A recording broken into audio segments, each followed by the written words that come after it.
मेरे प्रिय बहनों और भाइयों, बेटे और बेटियों, आज पूरी दुनिया, हमारा देश और अपना मध्य प्रदेश भी अभूतपूर्व संकट के दौर से गुजर रहा है। दुनिया ने कोरोना संक्रमण जैसा संकट शायद पहले कभी नहीं देखा। संकट महाविकट है। मैंने पहले भी चेताने की कोशिश की थी। सड़कों पर उतर के मैंने मास्क लगाने का प्रयास किया, सुरक्षित दूरी बनाए रखने की अपील की। मैंने अनाउंस करके भी इस संकट के प्रति चेताने की कोशिश की थी। स्वास्थ्य आग्रह करके भी संकट की विकटता की ओर ध्यान आकर्षित करने का प्रयास किया था। यह असाधारण संकट है और इस संकट से अगर लड़ना है तो तरीके भी असाधारण होंगे। कोरोना से लड़ाई सामान्य लड़ाई नहीं है, यह युद्ध है। और जैसे जब युद्ध होता है तो पूरा देश एक साथ उठ के खड़ा हो जाता है। आज केवल सरकार नहीं, सरकार के साथ समाज, हम, आप सबको मिलकर लड़ना पड़ेगा, तब इस संकट का मुकाबला कर पाएंगे। और इसलिए आज मैं आपसे प्रार्थना करने उपस्थित हुआ हूं। मेरे बहनों और भाइयों, इस संकट से निपटने के लिए आज पहली आवश्यकता है हम संक्रमण की चेन को तोड़ डालें। ये चेन ब्रेक करना आज अत्यंत आवश्यक हो गया है, क्योंकि अस्पताल भर रहे हैं, हम व्यवस्था बढ़ाने की कोशिश कर रहे हैं, लेकिन अगर संक्रमित मरीजों की संख्या इसी तरह बढ़ती रही तो हर व्यवस्थाएं छोटी पड़ती चली जाएगी। और इसलिए पहला हमारा संकल्प, हम संक्रमण की बढ़ती रफ्तार को रोकेंगे और इसका उपाय हम घर में रहेंगे, अनावश्यक रूप से घर के बाहर नहीं निकलेंगे। 30 अप्रैल तक गांव में ग्रामवासी तय करें, शहर में मोहल्लेवासी तय करें, कॉलोनी में रहने वाले लोग अपनी कॉलोनी के लिए तय करें, एक बिल्डिंग में रहने वाले, फ्लैट्स में रहने वाले लोग वो बिल्डिंग तय करें कि 30 अप्रैल तक हमारे गांव से, हमारे मोहल्ले से, हमारी कॉलोनी से, हमारी बिल्डिंग से अनावश्यक रूप से कोई भी बाहर नहीं जाएगा। अगर हमें किसी सामान्य 30 अप्रैल तक घरों में रुक गए और खुद हमने जनता कर्फ्यू लगा लिया, यह सरकारी कर्फ्यू नहीं होगा, यह लॉकडाउन नहीं होगा, यह हम अपने आप को बचाने के लिए, संक्रमण की रफ्तार को रोकने के लिए हम स्वयं तय करेंगे कि मैं घर में रहूंगा। मैं आपसे प्रार्थना करता हूं, गांव गांव से ये आवाज निकले, शहर के हर मोहल्ले से ये आवाज निकले, हम बिना काम के घर के बाहर नहीं जाएंगे। और घर के बाहर जाना पड़ा बहुत आवश्यक काम से तो अपने चेहरे पर मास्क होगा, बिना मास्क लगाए कदापि नहीं जाएंगे। मेरे बहनों और भाइयों, मास्क कफन से छोटा है, यह आसानी से लगाया जा सकता है और इसलिए मास्क लगाएं, सुरक्षित दूरी बनाएं, संक्रमण से बचने का हर उपाय अपनाएं। और अगर आपको सर्दी, जुकाम, बुखार, सिरदर्द, दस्त, खांसी जरा सी भी हो रही है तो कृपया करके लापरवाही बिल्कुल मत कीजिए। तत्काल सैंपल दीजिए, टेस्ट करवाइए। सरकारी व्यवस्था में टेस्ट निःशुल्क हो रहे हैं, टेस्ट करवाने में बिल्कुल देर मत कीजिए। और हां, एक बात और याद रखिए, टेस्ट करवाने के बाद अपने आप को अकेले में कर लीजिए, घर में अकेले रहिए, परिवार के लोगों से भी संपर्क मत रखिए, क्योंकि टेस्ट की रिपोर्ट आने तक अगर आप पॉजिटिव है और आप लगातार घूमते रहे तो पता नहीं कितने लोगों को कोरोना और ग्रसित कर लेगा। आपको भी बचना है तो दूसरे को भी तो बचाना है ना हमें, इसलिए अकेले में रहिए, ये मेरी प्रार्थना है। और अकेले में रहेंगे तो परिवार को भी बचा पाएंगे। क्या आप अपने परिवार से प्यार नहीं करते? और हां, जैसी रिपोर्ट आपकी आ जाए और रिपोर्ट पॉजिटिव आती है तो घर में होम आइसोलेट हो जाइए, होम आइसोलेशन में रहिए, मतलब घर में अलग कमरे में रहिए, परिवार के किसी सदस्य के संपर्क में मत आइए। अगर आप उसको प्यार करते हैं तो, और परिवार वाले भी कितना ही प्यार करें, अगर हमारे परिवार से कोई संक्रमित हो गया है तो हम उससे नहीं मिलेंगे ताकि हम संक्रमण से बचे रहें। उसको अलग से भोजन दिया जा सकता है। जैसे ही आप होम आइसोलेट होंगे, हम ये व्यवस्था कर रहे हैं कि घर में ही आपको एक दवाई का किट पहुंचा दिया जाएगा। उस दवाई के किट में सभी आवश्यक दवाइयां रहेगी। होम आइसोलेशन में रहने वाले मरीजों को मेडिकल सलाह देने हेतु ई संजीवनी कॉल सेंटर से जोड़ा जा रहा है। हम ये सुनिश्चित कर रहे हैं कि कॉल सेंटर से टेलीमेडिसिन के माध्यम से डॉक्टर संक्रमित भाई बहन से फोन करके ये सलाह दे कि उसको क्या करना है, क्या नहीं करना है। आपके जो लक्षण है आप बताएं, डॉक्टर से सलाह प्राप्त करें। और हां, होम आइसोलेशन में दवाओं का किट आपको निःशुल्क पहुंचाया जाएगा। निःशुल्क पहुंचाया जाएगा। आप डॉक्टर द्वारा बताई हुई सारी सावधानियां रखें। जो दवाएं दी गई है उन दवाओं का सेवन करें। मेरा विश्वास है कि घर पर ही आप पूर्णतः स्वस्थ हो जाएंगे। और हां, यदि घर में रहने के लिए अलग स्थान नहीं है तो अभी चिंता मत कीजिए। बाकी परिवार को बचाना है तो आप कोविड केयर सेंटर में आ जाइए। 110 कोविड केयर सेंटर पूरे प्रदेश में प्रारंभ कर दिए गए। हर जिले में कोविड केयर सेंटर है। जरूरत पड़ेगी तो हम और बनाएंगे ताकि आपको कोविड केयर सेंटर में रखा जाए।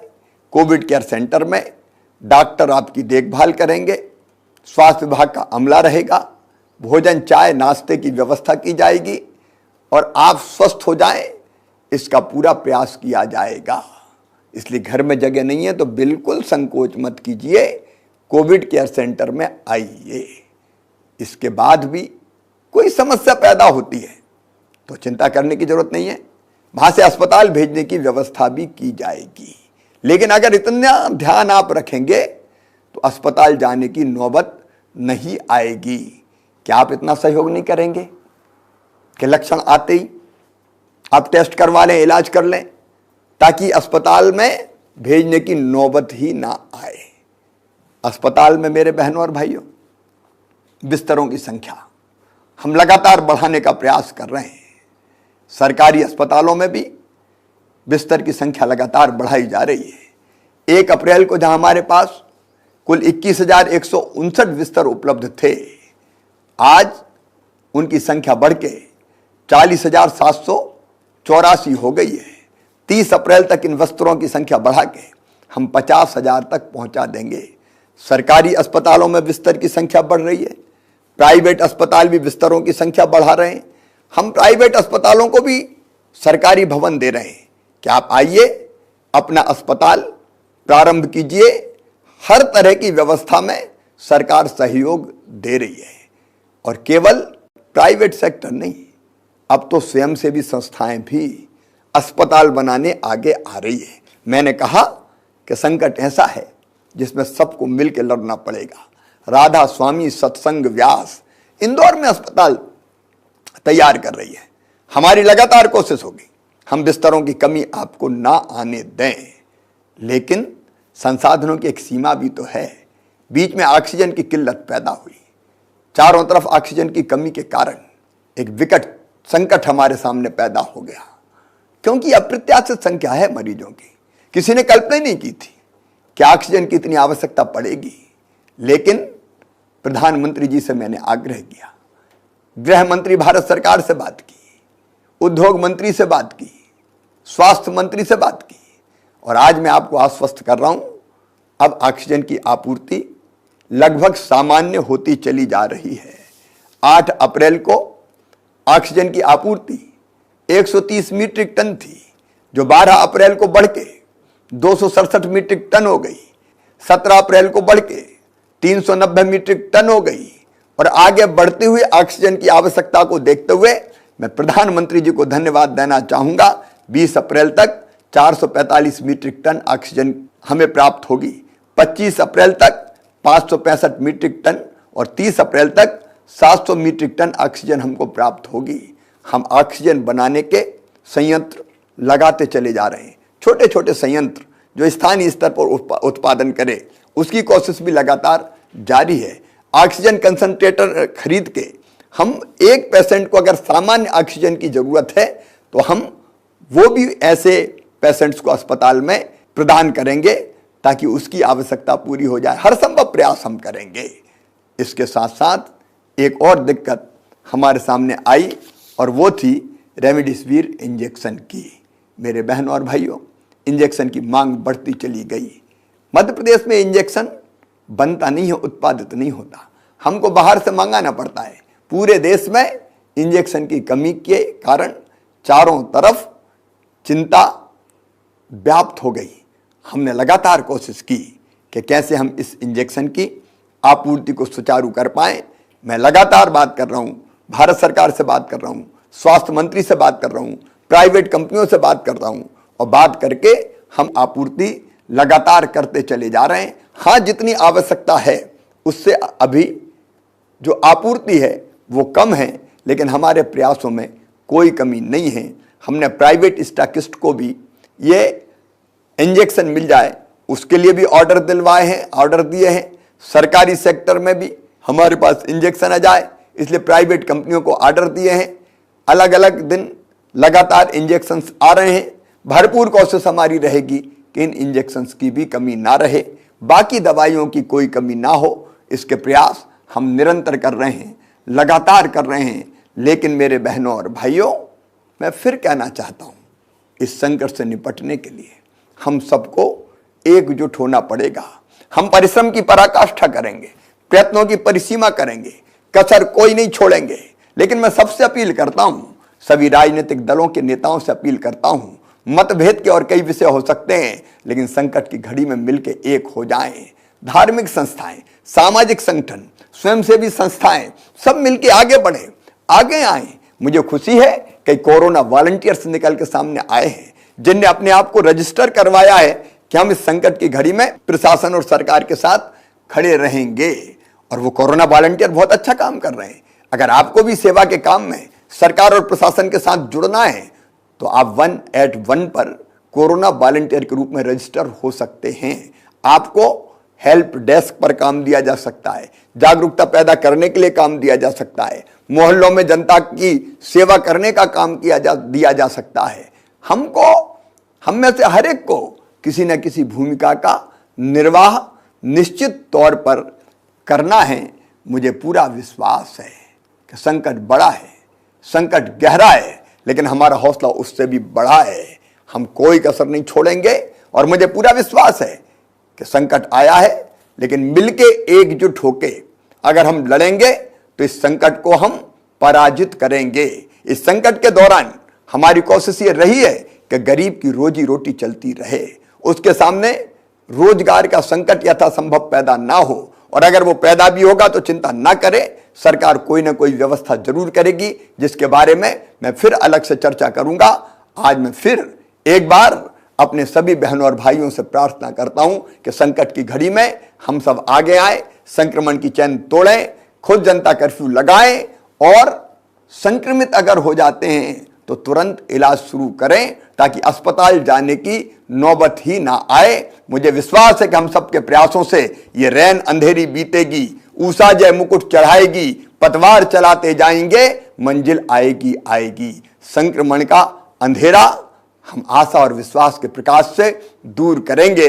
मैं मीडिया के मित्रों से भी निवेदन करता हूं, सकारात्मकता का माहौल बनाएं। हम जानते हैं कि जहां एक तरफ संक्रमित भाई और बहन आ रहे हैं, अगर 3-4 दिनों से लगातार 11 से लेकर 12,000 के बीच में पॉजिटिव केसेस सामने आ रहे हैं तो 6-7 हजार रोज स्वस्थ होकर घर भी जा रहे हैं। और इसलिए आशा और विश्वास का सवेरा निश्चित तौर पर आएगा। मैं भगवान से भी प्रार्थना करता हूं, असदोमा सदगमय, तमसोमा ज्योतिर्गमय, मृत्योर्मा अमृतम गमय। हमें असत से सत की ओर, अंधकार से प्रकाश की ओर और मृत्यु से अमृत की ओर ले चलो। मुझे पूरा विश्वास है कोरोना हारेगा, हम जीतेंगे। बहुत बहुत धन्यवाद।